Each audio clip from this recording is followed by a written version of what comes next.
welcome to the first episode of something I'm going to call Pon de Sofa. So basically it's about me being on the sofa here, just catching up on some news and stuff that's going on with music production and music industry. So I've just watched the TIDAL presentation. I don't know if you guys have been following this, but TIDAL is a streaming audio company that started off under the name WIMP. Then what happened was it decided to launch a HD service, and that's when it got rebranded as TIDAL. And now I've literally witnessed it. I've watched it live. It was this huge collection of artists who are claiming ownership of the product and aiming to kind of, they got this kind of ethic of bringing the music back to the foreground and the artistry and stuff like that. So it's going to be very interesting to see where this heads. It was literally a roll call of some of the most serious heavyweight artists all turning up on stage. There were a couple of awkward kind of tumbleweed moments where there's standing nothing going on, but it was a good presentation from Alicia Keys. And you know, I like the idea of someone coming along to try and almost disrupt what's going on. There are of course some major players at the moment in the streaming world, and it's going to be interesting. I mean, I wonder what's going to happen. You know, you're going to potentially get some exclusives on one streaming platform over another. Could make the whole business quite tricky for the consumers, but we will see. So yeah, it's going to be very interesting to see how this one pans out. Now, also something else that happened today was that Native Instruments announced this concept of stems. Now, those of us who are in music production know about stems. This is where you bounce elements out, similar elements. Like, for example, if I've got congas, bongos, and other bits of percussion, I might bounce them down as a stereo pair to a percussion stem. So the concept's been around for a while, but what's unique about this new format is it's one audio file. This contains 4 stems.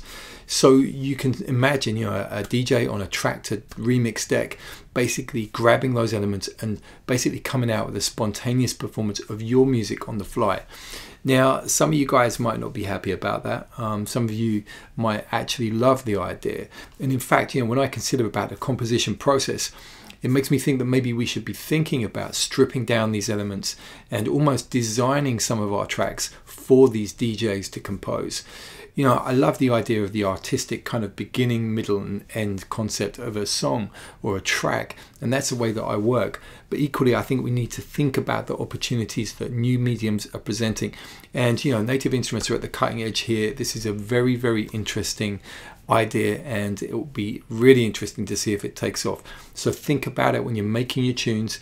What could be the elements that you break down and actually make available in those stem files? I'm sure there'll be some tutorials about how to do it. I've got no idea how you export in this particular format, but I'm sure we will find out. So that's stems, Native Instruments, and the last thing that I'm going to tell you about is the fact that I'm going to be at Musikmesse, and I'm going to be on there basically performing, basically demonstrating a track, deconstructing it for Steinberg on Cubase 8 Pro. And they sent me a picture of what it looked like last year, and you can see a guy here with gosh, he's even got less hair than I have, but he sat down and he's performing and he's explaining what he's doing. There's screens, sound, and then there's going to be a Q&A session afterwards.